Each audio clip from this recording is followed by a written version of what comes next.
Hello movie lovers, আশা করি সবাই বেশ ভালো আছেন। বর্তমান যুগটাকে সোশ্যাল মিডিয়ার যুগ বললে একেবারেই ভুল হবে না। তবে এখনকার সো কল্ড সোশ্যাল মিডিয়া ইনফ্লুয়েন্সাররা ভালো কাজে মানুষকে ইনফ্লুয়েন্স করার বদলে নিজেদের ফেক একটা ইমেজ তৈরি করে মানুষের অ্যাটেনশন পাওয়ার দিকে বেশি ফোকাস করে। তাছাড়া আপনার আমার মতো আমজনতাই বা কম যায় কিসে? আমাদের মধ্যেও এমন অনেক মানুষ আছে যারা কিনা নিজের জীবনের কথা চিন্তা করা বাদ দিয়ে অন্যের জীবনে কি হচ্ছে না হচ্ছে সেটাতে বেশি ইন্টারেস্ট দেখায়। কিন্তু এই অতিরিক্ত ইন্টারেস্ট যে কোনো সময় ভয়ঙ্কর বিপদ ডেকে আনতে পারে, এটা আমরা কখনো ভেবেও দেখি না।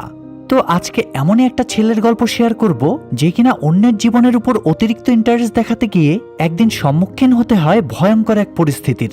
এক ফেমাস ইনফ্লুয়েন্সারের মার্ডার কেসে ফেসে যায় ছেলেটা। কিন্তু অদ্ভুত বিষয় হলো ছেলেটা জানতও না মার্ডারটা হয়েছে কিভাবে। তার উপর আবার লাশটাও হঠাৎ করে উধাও হয়ে যায়। একদিকে পুলিশ, অন্যদিকে সোশ্যাল মিডিয়া প্রতিনিয়ত তাড়া করে বেড়াচ্ছিল ছেলেটাকে। এখন প্রশ্ন হলো, সে কি আসলেই পারবে ওই গায়েব হওয়া লাশের রহস্য উদ্ঘাটন করে নিজেকে নির্দোষ প্রমাণ করতে, নাকি তাকে হতে হবে আরো বড় কোনো ষড়যন্ত্রের শিকার? এই সব প্রশ্নের উত্তর আমরা জানব 2024 সালের অসাধারণ একটা মিস্ট্রি থ্রিলার মুভি ফলোয়িং এর গল্প থেকে, যার প্রত্যেকটা মুহূর্তে আছে টানটান উত্তেজনা, তবে শেষটা সবার কল্পনার বাইরে। তাই চলুন আর কথা না বাড়িয়ে সরাসরি গল্পে চলে যাই। শুরুতেই আমরা গল্পের প্রধান চরিত্র জাংকে দেখতে পাই। সে পেশায় একজন রিয়েল এস্টেট এজেন্ট হলেও তার নেশা ছিল অন্য কিছু। তার মূল কাজ হলো বিভিন্ন মানুষের বাড়ি বেচাকেনা এবং ভাড়া দেওয়ার ব্যবস্থা করা। এই সুবাদে তার কাছে ওই এলাকার অনেক বাড়ির চাবি থাকত, আর সে ওই চাবিগুলো নিয়ে গোপনে ওই লোকদের বাড়িতে ঢুকত। তবে সে কোনো চোর ছিল না, শুধু সেখানকার জিনিসপত্রগুলো ঘাটাঘাটি করে আবার ফেরত চলে আসতো এবং প্রত্যেক বাড়ি থেকে স্মৃতি হিসেবে সেখানকার সবচেয়ে ইউজলেস একটা জিনিস তুলে এনে তার গোপন ওয়্যার হাউসে সাজিয়ে রাখত। তবে সে যে শুধুমাত্র মানুষের বাড়ি বাড়ি গিয়ে জিনিসপত্র ঘাটাঘাটি করত, বিষয়টা কিন্তু এমনও নয়।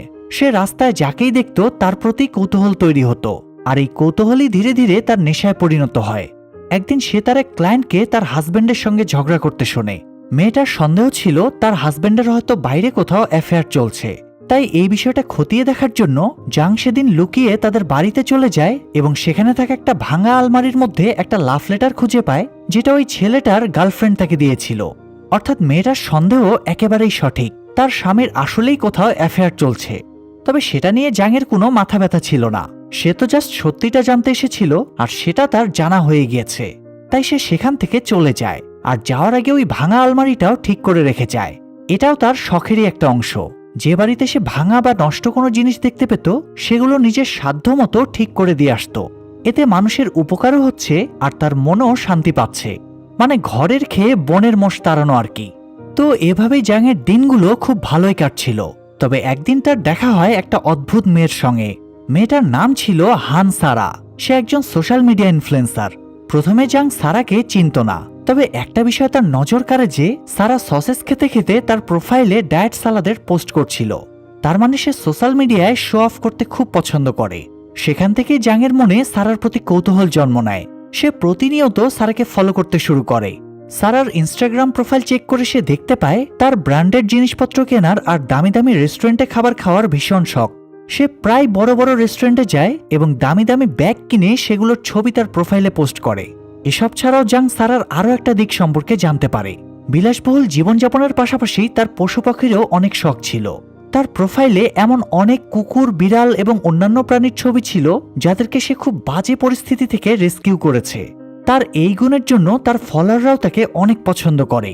এমনকি অনেকেই তাকে এই কাজটা সামনে এগিয়ে নিয়ে যাওয়ার জন্য মোটা অঙ্কের টাকাও ডোনেশন দিয়ে থাকে।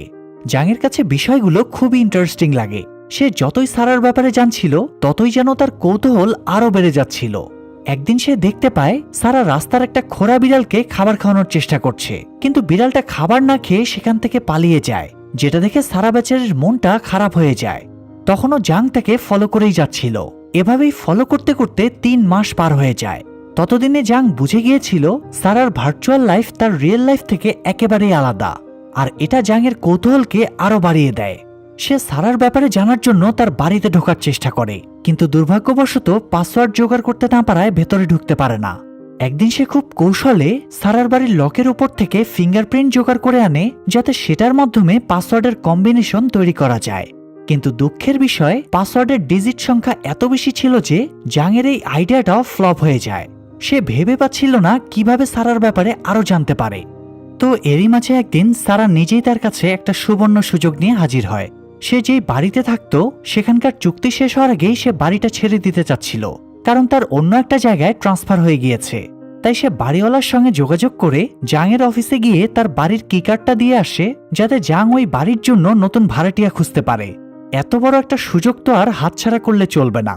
তাই সেই রাতেই জাং সারার অবর্তমানে পৌঁছে যায় তার বাড়িতে। সেখানে গিয়ে সবকিছু ঘুরে ঘুরে দেখতে থাকে। এরই মাঝে হঠাৎ সে লক্ষ্য করে সেখানকার কিছু জিনিসে একটু প্রবলেম আছে। তাই পরদিন সে ওই জিনিসগুলো সারানোর জন্য প্রয়োজনীয় ইকুইপমেন্ট নিয়ে আবারও পৌঁছে যায় সারার বাড়িতে। কিন্তু সেখানে গিয়ে সে এমন কিছু দেখে যা সে কখনো কল্পনাও করতে পারেনি। জাং দেখতে পায় সারার রক্তাক্ত লাশটা সোফার উপর পড়ে আছে, পুরো ফ্লোরে ছড়িয়ে ছিটিয়ে আছে রক্ত। এই দৃশ্য দেখে জাংয়ের মাথায় যেন আকাশ ভেঙে পড়ে। সে তাড়াহুড়ো করে পুলিশের এমার্জেন্সি হেল্প সেন্টারে ফোন করতে যায়, কিন্তু পরক্ষণে আবার এটা ভেবে থেমে যায় যে পুলিশ তো উল্টো তাকেই না সন্দেহ করে বসে। কি করবে বুঝে উঠতে না পেরে জাং হন্তদন্ত হয়ে সেখান থেকে বেরিয়ে যায়। এরপর সে একটা কাপলকে বাড়ি দেখানোর নাম করে ডেকে আনে এবং তাদেরকে নিয়ে সারার বাড়ির দিকে রওনা হয়। সে ভেবেছিল ওই লোকগুলো ভেতরে গিয়ে সারার লাশ দেখে ভয় পেয়ে যাবে এবং নিশ্চয়ই পুলিশকে ফোন করবে। তো সেই প্ল্যান অনুসারে সে ওই কাপলকে রুম দেখতে পাঠিয়ে দেয়। ভিতরে গিয়ে মেয়েটা চিৎকার করে উঠলে জাং দৌড়ে চলে যায় পুলিশকে ফোন করার জন্য। কিন্তু ভেতরে যাওয়ার পর তার মাথায় যেন আরো একটা বাজ পড়ে, কারণ সেখানে কিছুই ছিল না। না ছিল লাশ আর না ছিল রক্ত। মেয়েটার আসলে বাসাটা এতই পছন্দ হয়েছিল যে সে এক্সাইটেড হয়ে চিৎকার করেছিল। জাং সেটা দেখে কোনো মতে নিজেকে কন্ট্রোল করে। তবে সে এটা বুঝে উঠতে পারছিল না যে সারার লাশটা এত তাড়াতাড়ি গায়েব হলো কিভাবে। বাড়ি ফিরেও তার মাথার ভেতর এই বিষয়গুলোই ঘুরপাক খেতে থাকে। সে বুঝে যায় নিশ্চয়ই ওই খুনি সারার লাশটা নিয়ে গিয়েছে, কিন্তু তার এটা ভেবেও ভয় লাগছিল যে খুনি আবার তাকে দেখে ফেলেনি তো। কি করবে, কার কাছে সাহায্য চাইবে, কিছুই যেন বুঝে উঠতে পারছিল না জাং। অন্যদিকে আমরা মিঞ্জু নামে একজন ডিটেকটিভকে দেখতে পাই। সে তার এক সহকর্মীর উপর প্রচণ্ড ক্ষেপে ছিল, কারণ মিঞ্জুর সব কেস সিনিয়র অফিসার তাকে দিয়ে দিত। বেচারি মিঞ্জু দিনরাত এক করে সব ইনফরমেশন জোগাড় করত, আর কেসটা ঠিক সলভ হওয়ার সময় ক্রেডিট নিয়ে যেত তার ওই কলিগ। এই ব্যাপারটা সে মোটেও মেনে নিতে পারছিল না। তাই সে তার আরেক কলিগকে বলে দেয় যে এরপর থেকে যে কেসই আসুক না কেন সেটা যেন সবার আগে মিঞ্জুকেই দেওয়া হয়। আর এই লোকটা তার বন্ধু ছিল বলে সে মিঞ্জুর কথায় রাজি হয়ে যায়। এদিকে এসবের মাঝেই 4 দিন পার হয়ে যায়, কিন্তু এখনো সারার লাশের কোনো হদিস পাওয়া যায়নি। তাই জাং একটু চিন্তায় পড়ে যায় যে তার কি পুলিশের কাছে গিয়ে বিষয়টা রিপোর্ট করা উচিত কিনা। এসব নিয়ে ভাবতে ভাবতেই সে অফিসে গিয়ে তার ডেস্কে একটা লাল রঙের এনভেলপ দেখতে পায়। সে তার কলিগের কাছে জানতে চায় এনভেলপটা কে পাঠিয়েছে, কিন্তু তার কলিগ কিছুই বলতে পারে না। এরপর জাং কৌতূহলবশত এনভেলপটা খুলতেই ভেতরে সেই দিনকার কিছু ছবি দেখতে পায় যেদিন সে লুকিয়ে সারার বাড়িতে ঢুকেছিল। সে সারার লাশের কিছু ছবি এবং ফ্লোরে পড়ে থাকা রক্তের পাশে একটা ছোট্ট চুল দেখতে পায়, যেগুলো দেখে জাং প্রচন্ড ভয় পেয়ে যায় যে এটা আবার তার চুল নয় তো। এমন সময় তার কাছে সমাধিস্থান থেকে কল আসলে জাং দ্রুত সেখানে পৌঁছে যায়। সেখানে তার মৃত মায়ের অস্থিগুলো একটা কাচের শোকেজে সংরক্ষণ করা ছিল, কিন্তু সেদিন সকালে হঠাৎ সেখানকার স্টাফ এসে দেখে ওই শোকেজটা ভেঙে গিয়েছে। তাই তারা জাংকে ডেকে বিষয়টা জানায় এবং এই অসতর্কতার জন্য তার কাছে ক্ষমাও চায়। তারা জাংয়ের মায়ের অবশেষ ভিআইপি লকারে রাখতে চাচ্ছিল, তখনই হঠাৎ জাং লক্ষ্য করে ওই পাত্রের মুখটা খোলা, অর্থাৎ নিশ্চয়ই ওই খুনি তাকে ফলো করতে করতে এখানে পৌঁছে গিয়েছে। তাই জাং আর কোনো রিস্ক নিতে চায় না। সে পাত্রটা নিয়ে সেখান থেকে বেরিয়ে যায়। যাওয়ার পথে মাঝ রাস্তায় দাঁড়িয়ে সে ওই পাত্রটা খুলে দেখার চেষ্টা করছিল ভেতরে কোনো সন্দেহজনক কিছু আছে কিনা। এমন সময় হঠাৎ একটা ট্রাক এসে তার গাড়ির সঙ্গে অ্যাক্সিডেন্ট করিয়ে দেয়। সৌভাগ্যবশত জাং সঠিক সময় গাড়ি থেকে বের হতে পেরেছিল বলে তার কোনো ক্ষতি হয় না এখানে। তবে সে যখন ওই ট্রাক ড্রাইভারের সঙ্গে ঝগড়া করতে যায় তখন দেখতে পায় গাড়িতে কেউই নেই। জাংয়ের কাছে বিষয়টা একটু অদ্ভুত লাগে, তাই সে দ্রুত পুলিশকে বিষয়টা জানায়, কিন্তু তারাও এই ব্যাপারে কোনো ক্লু খুঁজে পায় না। তাই জাং হতাশ হয়ে বাড়ি ফিরে আসে। এরই মাঝে আবার সারার এক বান্ধবী হলকি থানায় গিয়ে সারার মিসিং কমপ্লেন লেখায়। সাথে পুলিশকে এটাও জানায় যে সারা নিজেই কিছুদিন আগে তাকে বলেছিল যে যদি হলগি 2-3 দিনের বেশি সময় তার রেসপন্স না পায় তাহলে যেন পুলিশের কাছে গিয়ে কমপ্লেন করে, কারণ তার ভয় হচ্ছিল যে তার সঙ্গে কোনো অঘটন ঘটতে পারে। প্রথমে হলগি বিষয়টা খুব একটা পাত্তা দেয়নি, কারণ সারা মানুষের দৃষ্টি আকর্ষণ করতে খুব পছন্দ করত। হয়তো এটাও তার তেমনই একটা ট্রিক্স ছিল। তবে বেশ কিছুদিন ধরে সারার কোনো খোঁজ না পেয়ে সে টেনশনে পড়ে যায়, আর তাই এখন থানায় এসে তার নামে রিপোর্ট করে। তো এই কেসের দায়িত্ব দেওয়া হয় ডিটেকটিভ মিনজুকে। সে এবং তার বন্ধু মিলে সারার ব্যাপারে সমস্ত তথ্য বের করার চেষ্টা করে। কিন্তু অদ্ভুত ব্যাপার হলো, সারার ভার্চুয়াল লাইফ বাদে তার পার্সোনাল লাইফ বা ফ্যামিলির ব্যাপারে বিশেষ কোনো তথ্য তারা পায় না। সারার পাশাপাশি তার ফ্যামিলিও গায়েব ছিল, তাদের সঙ্গে কোনোভাবেই যোগাযোগ করা যায়নি। সারাও ওই বাড়িতে একাই থাকতো এবং তার গায়েব হয়ে যাওয়ার পর থেকে পুলিশ এমন কোনো ক্লু খুঁজে পায়নি যেটা দিয়ে প্রমাণ হয় যে সে এখনো বেঁচে আছে। অর্থাৎ সে আদৌ বেঁচে আছে কিনা তাও কারো জানা ছিল না। ইনভেস্টিগেশনের একটা পর্যায়ে মিঞ্জু পৌঁছে যায় জাংয়ের কাছে। যেহেতু জাংয়ের কাছে সারার বাড়ির চাবি ছিল, তাই মিঞ্জুর সন্দেহের তালিকায় সর্বপ্রথম নামটা ছিল জাংয়ের। পুলিশকে দেখে জাং নিজেও বেশ ঘাবড়ে যায়, তবে সে যথাসাধ্য শান্ত থাকার চেষ্টা করে মিঞ্জুকে জানায় যে তার কাছে এমন অনেক ক্লায়েন্টের বাড়ির চাবি আছে। মিঞ্জু তখন তার কাছ থেকে সারার বাড়ির চাবিটা নিয়ে নেয়। এরপর সারার বাড়িতে গিয়ে সবকিছু ভালোভাবে চেক করতে শুরু করে। জাংও তখন আড়াল থেকে তাদেরকে ফলো করতে থাকে যে পুলিশরা তার কথায় ঠিকঠাক কনভিন্সড হলো কিনা, অথবা তার বিরুদ্ধে সারার বাড়িতে কোনো প্রমাণ পাওয়া যায় কিনা। এদিকে মিঞ্জুরা বাড়ির ভেতর সবকিছু ভালোভাবে চেক করে, কিন্তু সেখান থেকে সন্দেহজনক কিছুই পায় না। তাই তারা সেখান থেকে চলেই যাচ্ছিল। এমন সময় হঠাৎ সোফার নিচে খানিকটা রক্ত দেখে মিঞ্জুর মনে কিছুটা সন্দেহ জাগে। সে বুঝতে পারে ওই বাড়ির মধ্যে নিশ্চয়ই কিছু হয়েছে, তাই সে সারার ব্যাপারে আরো ভালোভাবে খোঁজখবর নিতে শুরু করে। ওদিকে সারার বাড়িতে ব্লাড স্যাম্পল খুঁজে পাওয়াতে জাং প্রচণ্ড ভয় পেয়ে যায়। সে সিদ্ধান্ত নেয় পুলিশ তার পর্যন্ত পৌঁছানোর আগেই সে সারার মার্ডারের রহস্য উদ্ঘাটন করে নিজেকে নির্দোষ প্রমাণ করবে। তাই সে নিজের মতো করে ইনভেস্টিগেশন শুরু করে। প্রথমে সে সারা এবং তার পরিচিত সমস্ত ইনফ্লুয়েন্সারদের প্রোফাইলগুলো চেক করে। তাদের সাথে সারার সম্পর্ক কেমন ছিল আর সারার সাথে আগে পরে কি কি হয়েছে তার সবকিছু খতিয়ে দেখতে শুরু করে সে। এসব করতে গিয়ে হলগির ব্যাপারে কিছু অদ্ভুত বিষয় লক্ষ্য করে জাং।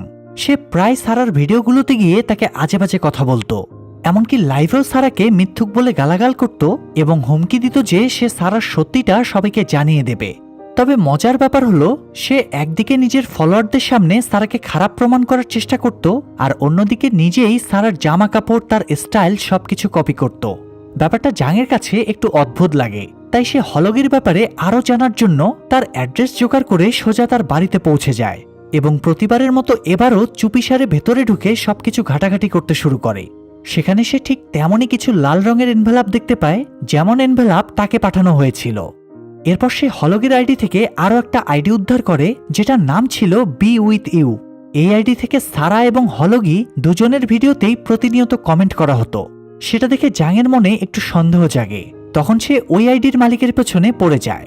সেটা মূলত লি নামের একটা ছেলের আইডি ছিল। সে সবসময় সারাকে ফলো করত, শুধু সোশ্যাল মিডিয়াতেই নয়, বাস্তব জীবনেও।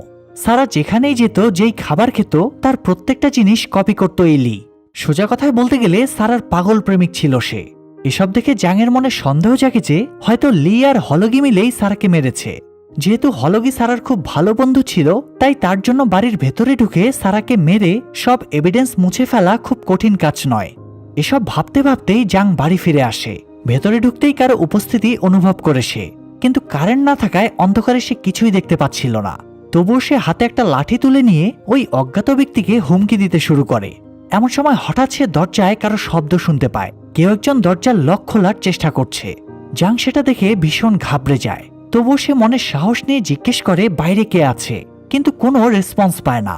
এরপর সে দরজা খুলতে গিয়ে দেখে সেটা শিকল দিয়ে আটকানো, আর বাইরেও কেউ নেই, শুধু একটা লাল এনভেলাপ পড়ে আছে। জাং শিকলের ফাঁকা দিয়ে ওই এনভেলাপটা তোলার চেষ্টা করে, আর তখনই হঠাৎ একটা হেলমেট পরা লোক এসে তার উপর অ্যাটাক করে দেয়। সেই সাথে রুমের ভেতরে থাকা লোকটাও এসে যোগ দেয়। জাং তাদের সাথে লড়াই করতে শুরু করে।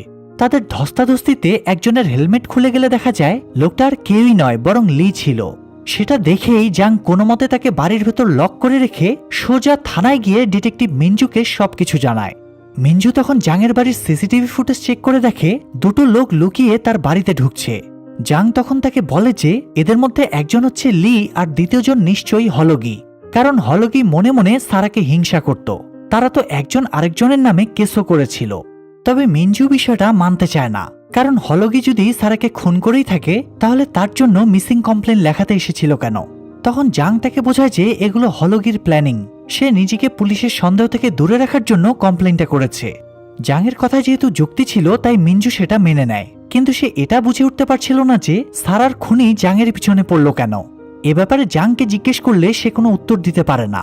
এসব কথা বলতে বলতেই তারা পৌঁছে যায় জাংয়ের বাড়িতে, কিন্তু ভেতরকার দৃশ্য দেখে তারা দুজনেই হতবাক হয়ে যায়।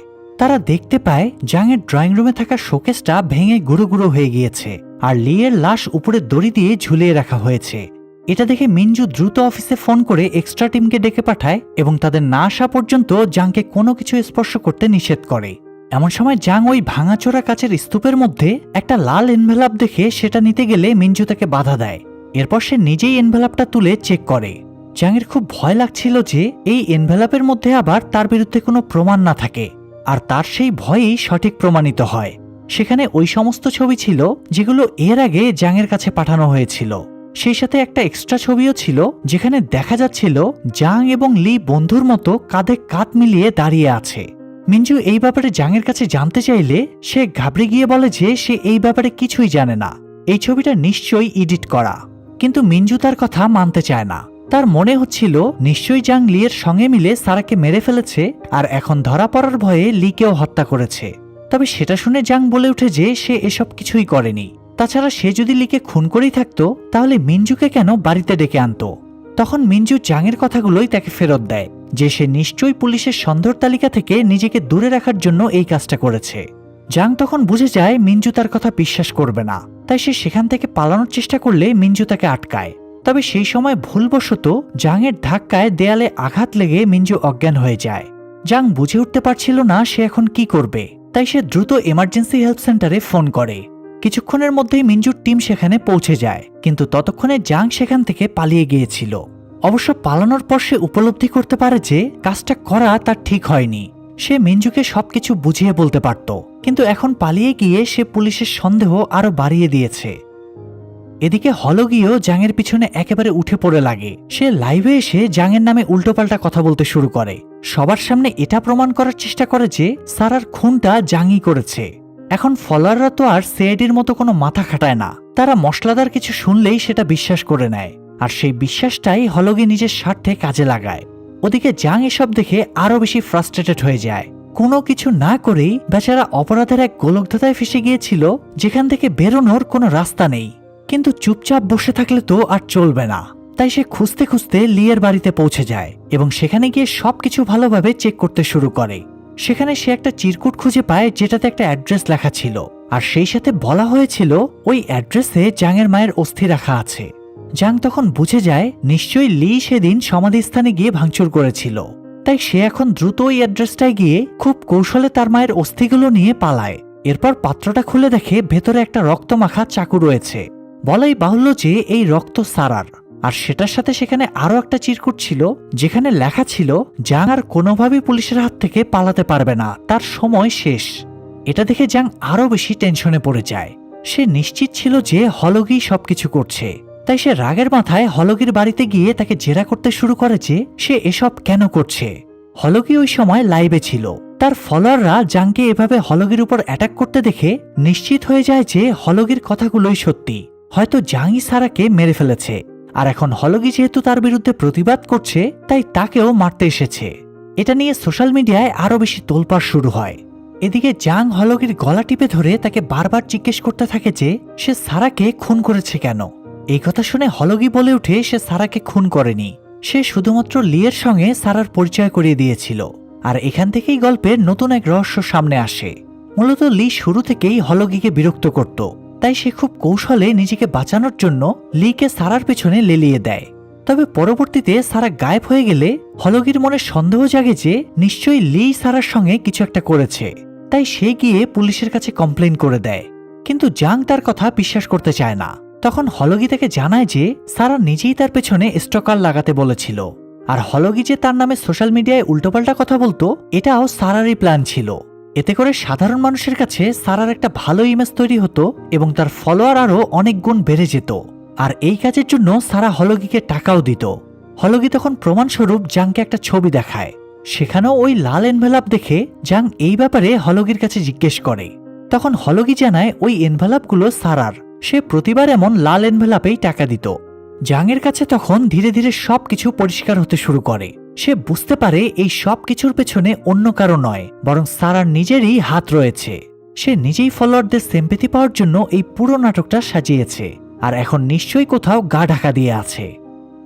এদিকে সিন শিফট হলে আমরা দেখতে পাই সারার বোন হঠাৎ তার গায়েব হয়ে যাওয়ার খবর শুনে মিঞ্জুর সঙ্গে দেখা করতে আসে।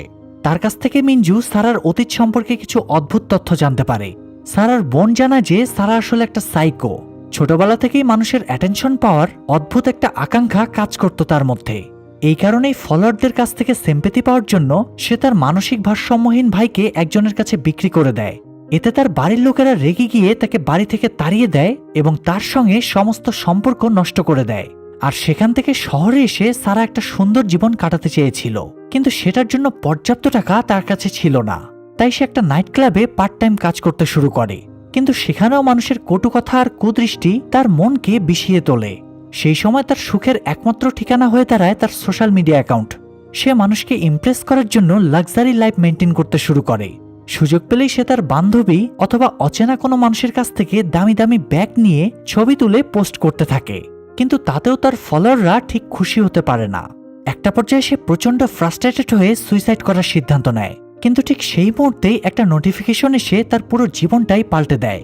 মরতে যাওয়ার কিছুক্ষণ আগে সে একটা ছবি পোস্ট করেছিল। ঘটনাক্রমে ছবির পিছনে একটা ব্লাড ডোনেশন ক্যাম্পের পোস্টার ছিল, যেটা দেখে তার ফলোয়াররা মনে করে সারা নিশ্চয়ই ব্লাড ডোনেট করতে গিয়েছিল। এতে সবাই তার প্রশংসা করতে শুরু করে এবং তার ফলোয়ারের মাত্রাও তরতর করে বাড়তে থাকে। সারা তখন বুঝতে পারে তাকে আসলে কি করতে হবে। সে এবার সোশ্যাল মিডিয়ায় লাক্সারি লাইফ শো করা ছেড়ে মানুষ এবং প্রাণীদের প্রতি নকল ভালোবাসা দেখাতে শুরু করে এবং পশু পাখি রেস্কিউয়ের নাম করে মোটা অঙ্কের ডোনেশন নিতে থাকে। এমনকি সে যেই খোঁড়া বিড়ালটার জন্য ভীষণ আফসোস করছিল, সেই বিড়ালটার পা সে নিজেই ভেঙেছে। তবুও সবকিছু খুব ভালোভাবেই চলছিল, কিন্তু তার মাঝেই জাং তার লাইফে ঢুকে সবকিছু এলোমেলো করে দেয়। সারা যখন বুঝতে পারে জাং তাকে প্রতিনিয়ত ফলো করছে, তখন সে ভীষণ ঘাবড়ে যায়। তার ভয় হতে থাকে যে জাং তার গোপন রহস্য জেনে যায়নি তো। অবশ্য ফেক ইমেজের বাইরেও সারার আরও একটা রহস্য আছে, যেটা আজ পর্যন্ত কেউ জানতে পারেনি। তবে রহস্যটা কি সেটা আমরা একটু পরেই জানতে পারবো। তো সারার মনে হচ্ছিল যে জাং যেহেতু তাকে প্রতিনিয়ত ফলো করছে, তার মানে হয়তো সে ওই রহস্যটাও জেনে গিয়েছে। এখন সারার কাছে একটাই পথ খোলা ছিল, নিজেকে বাঁচাতে হলে জাংকে মারতে হবে। তাই সেও লুকিয়ে লুকিয়ে জাংকে ফলো করতে শুরু করে এবং তারপর জাংয়ের বিরুদ্ধে এক ভয়ঙ্কর প্ল্যান বানায়। সেদিন জাংয়ের অফিসে গিয়ে তাকে ফ্ল্যাটের চাবিটা দিয়ে আসা তার প্ল্যানেরই একটা অংশ ছিল। এরপর সে নিজেই নিজের নকল খুনের নাটক সাজায় আর পরবর্তীতে সেটার ছবি তুলে জাংকে ভয় দেখাতে শুরু করে। তবে এইসব কাজ তার একার পক্ষে করা খুবই কঠিন হয়ে যাচ্ছিল, যে কারণে সে শুরু থেকেই লিকে তার পার্টনার বানিয়ে নেয়।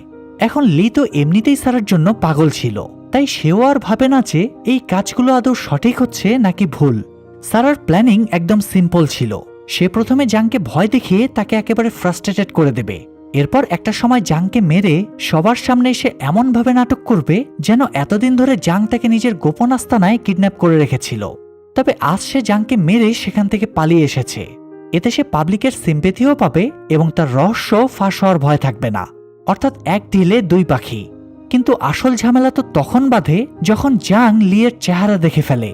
লিও ওই দিন প্রচন্ড ভয় পেয়ে গিয়েছিল যে সে ধরা পড়ে গেলে কি হবে। সারা তখন তাকে আশ্বস্ত করে যে তার চিন্তার কোনো কারণ নেই, কোনো বিপদ হলে সারা তাকে প্রোটেক্ট করবে। কিন্তু লি তার কথা মানতে চায় না, বরং সে হুমকি দেয় যে সে যদি ধরা পড়ে তাহলে সারার ব্যাপারেও সবকিছু জানিয়ে দেবে। সারা তখন মিষ্টি কথার জালে লিকে ফাঁসিয়ে তাকে নির্মমভাবে হত্যা করে আর সবকিছু এমনভাবে সাজিয়ে রেখে পালিয়ে যায় যাতে এই খুন এবং সারার কিডন্যাপিংয়ের সমস্ত দায় জাংয়ের উপরে গিয়ে পড়ে। এদিকে ইনভেস্টিগেশনের একটা পর্যায়ে মিঞ্জু সারার এক বান্ধবীর সাথে গিয়ে দেখা করে, যার সাথে একটা সময় সারা বারে কাজ করত। সেখান থেকে মিঞ্জু হাইরান নামের একটা মেয়ের ব্যাপারে জানতে পারে, যে কিনা সারার কোনো একটা রহস্য জেনে ফেলেছিল, কিন্তু পরবর্তীতে অদ্ভুতভাবে সে কোথাও উধাও হয়ে যায়। পুলিশ এটা নিয়ে সারাকে জিজ্ঞাসাবাদও করেছিল, কিন্তু পরবর্তীতে যেহেতু হাইরান অথবা তার লাশ কোনোটাই খুঁজে পাওয়া যায়নি, তাই কেসটা ক্লোজ হয়ে যায়। এসব শুনে মিঞ্জু বুঝতে পারে নিশ্চয়ই হাইরানের উধাও হওয়ার পেছনেও সারারই হাত রয়েছে। তাই সে সারার ব্যাপারে আরও বেশি তৎপর হয়ে ওঠে। এদিকে জাংয়ের কাছে আরও একটা চিরকুট পাঠানো হয়। সেখানে একটা গোডাউনের অ্যাড্রেস দেওয়া ছিল। জাং ধরে নেয় যে সারা নিশ্চয়ই সেখানেই লুকিয়ে আছে, তাই সেও মনে সাহস নিয়ে সেখানে পৌঁছে যায়। তবে সেখানে যেতে না যেতেই সারা তার উপর অ্যাটাক করে দেয়। জাং তার হাত থেকে বাঁচার চেষ্টা করতে থাকে। এরই মাঝে পুলিশের টিম সেখানে পৌঁছে গেলে সারা তাদের সামনে এমন অভিনয় করে যেন জাংই তাকে সেখানে বন্দি করে রেখে তার উপর টর্চার করছে। আসলে সারা নিজেই তাদেরকে খবর দিয়েছিল, আর ওই সময় তার পাও বাঁধা ছিল। সেটা দেখে পুলিশ তার কথায় বিশ্বাস করে জাংকে অ্যারেস্ট করতে চায়। কিন্তু জাং তাদের কাছ থেকে নিজেকে ছাড়িয়ে সেখান থেকে পালিয়ে যায়। তবে সে জানতো পুলিশ কোনোভাবেই তার পেছন ছাড়বে না, তাই সে মিনজুকে একটা চিঠির মাধ্যমে সবকিছু খুলে বলে এবং তার কাছে শেষবারের মতো একটা সুযোগ চায়। মিনজু নিজেও জানতো যে সারা কোনো ভিকটিম নয়, সে নিজেই কালপ্রিট, কিন্তু সমস্ত তথ্য প্রমাণ তো জাংয়ের বিরুদ্ধে, তাই মিনজুরও কিছুই করার থাকে না। এদিকে সারা ততক্ষণে ফলোয়ারদের থেকে সিম্প্যাথি নেওয়ার জন্য কাজে লেগে পড়ে। পরদিন মিনজু তাকে তার বাড়িতে পৌঁছে দিতে যায়। সেখানে হঠাৎ সারা বেডের উপর একটা লাল এনভেলপ দেখতে পায়, যেখানে তার মৃত্যুর সময়ের একটা ছবি আঁকা ছিল। এমন সময় মিনজুর চোখ ওই এনভেলপের উপর পড়লে সারা দ্রুত সেটা লুকিয়ে ফেলে। মিনজু তাকে রেখে চলে যাওয়ার পর সারা লুকিয়ে পেছনের দরজা দিয়ে বাইরে বেরিয়ে আসে। কিছুক্ষণের মধ্যেই সে পৌঁছে যায় জাংয়ের বাড়িতে এবং তাকে ওই ছবিগুলো দিয়ে দিতে বলে। যেহেতু সে এখন বেঁচে আছে, তাই জাং ওই ছবিগুলো সারার বিরুদ্ধে ব্যবহার করতে পারে। তবে সারা তো সেটা হতে দিতে পারে না। ওদিকে জাংও তাকে ছবি দিতে রাজি নয়। সারা তখন রেগে গিয়ে তার উপর অ্যাটাক করে দেয়। শুরু হয় দুজনের মধ্যে তুমুল লড়াই।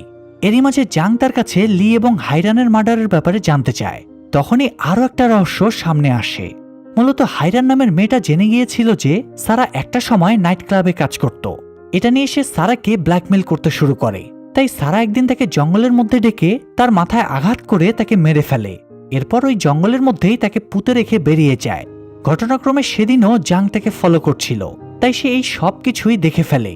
মূলত এই রহস্য ফাঁসের ভয়টাই সারা পাচ্ছিল। তো জাংয়ের মুখে এই কথাগুলো শুনে সে নিজেও সবটা স্বীকার করে নিতে যাচ্ছিল, কিন্তু তখনই তার মনে একটু খটকা লাগে। সে আশেপাশে চেক করলে দেখতে পায় এসির সাথে একটা হিডেন ক্যামেরা লাগানো আছে। সারা বুঝতে পারে জাং তার স্বীকারোক্তি রেকর্ড করার চেষ্টা করছে, তাই সে রেগে গিয়ে ক্যামেরাটা ভেঙে জাংকে প্রাণে মারার চেষ্টা করে। আর ঠিক সেই মুহূর্তেই পুলিশ সেখানে পৌঁছে যায় এবং তখনই গল্পের সর্বশেষ রহস্য সামনে আসে। আসলে সেদিন সারা জাংয়ের বাড়িতে যাওয়ার আগেই মিনজু তার কাছে পৌঁছে গিয়েছিল। তখন জাং হাইরানের ব্যাপারে মিনজুকে জানিয়ে দেয় এবং তার লাশটা কোথায় আছে সেটাও বলে দেয়। মিনজুও তখন তার টিমকে নিয়ে সেই জঙ্গলের ভেতরে গিয়ে হাইরান এবং তার সাথে আরো বেশ কিছু কুকুর বিড়ালের লাশ উদ্ধার করে, যেগুলোকে সারা রেস্কিউ করার নামে বাড়িতে নিয়ে গিয়ে মেরে ফেলেছিল। আর এরপর জাংয়ের বাড়িতে গিয়ে তারা ফাইনালি সারাকে অ্যারেস্ট করে। সারা তখন এই সব কিছুর জন্য জাংকেই দায়ী করতে শুরু করে, কারণ জাং যদি তাকে স্টক না করত তাহলে এসবের কিছুই হতো না। সে স্বাভাবিকভাবে জীবন কাটাতে পারত। রাগের মাথায় সে জাংয়ের চোখগুলো খামচে ধরে। তখন পুলিশরা কোনো মতে তাকে ছাড়িয়ে সেখান থেকে নিয়ে যায়, আর সেই সাথে চুরি আর স্টকিং এর অপরাধে জাংকেও অ্যারেস্ট করা হয়। তবে 1 বছর পর জেলে ভালো আচরণ করার কারণে জাং ছাড়া পেয়ে যায়। ছাড়া পাওয়ার সাথে সাথেই সে মিনজুকে গিয়ে ধন্যবাদ জানায়, কারণ সেদিন মিনজু তার উপর বিশ্বাস না রাখলে সে কখনোই এই ভয়ঙ্কর পরিস্থিতি থেকে বের হতে পারত না। তখন মিনজু তাকে বলে যে তার খুশি হওয়ার কোনো কারণ নেই, কারণ সে নিজেও কোনো ভিকটিম নয়, সেও একজন অপরাধী। মিনজুর এই কথাটা জাংয়ের মনের ভেতরে গেঁথে যায়। সে ফাইনালি উপলব্ধি করতে পারে যে সে এতদিন কত বড় একটা ভুল কাজ করেছে। আজ যদি তার স্টকিং এর বাজে অভ্যাসটা না থাকতো তাহলে তাকে এত বড় বিপদে পড়তে হতো না। তাই এখন সে এই সমস্ত কিছু থেকে দূরে থাকার সিদ্ধান্ত নেয়। মানে কার লাইফে কি হচ্ছে এসব সে দেখতেও যাবে না আর চিন্তাও করবে না। আর এই সুন্দর অনুশোচনাবোধ দিয়ে এই চমৎকার গল্পটা এখানেই শেষ হয়ে যায়। আজকের গল্পের মাধ্যমে আমরা আমাদের দৈনন্দিন জীবনে দুটো অন্যতম বড় ভুল সম্পর্কে জানতে পারি। একটা হলো মানুষের অ্যাটেনশন পাওয়ার অবসেশন, আর দ্বিতীয়টা হলো অন্যের জীবনে বেশি ইন্টারেস্ট দেখানো। এই দুটোই যে আমাদের জীবনের চরম ক্ষতির কারণ, সেটাই আজকের গল্পে খুব সুন্দরভাবে ফুটিয়ে তোলা হয়েছে। তো গল্পটা নিশ্চয়ই আপনাদের কাছেও চমৎকার লেগেছে, তাই ভিডিওটাতে লাইক দিয়ে চমৎকার কিছু কমেন্ট করুন। আর এমন সব সুন্দর সুন্দর মুভির এক্সপ্লেনেশন দেখার জন্য চ্যানেলটা সাবস্ক্রাইব করে বেল বাটনটা অল প্রেস করে রাখুন। আজকের মতো বিদায় নিচ্ছি, দেখা হবে পরের ভিডিওতে। আল্লাহ হাফেজ।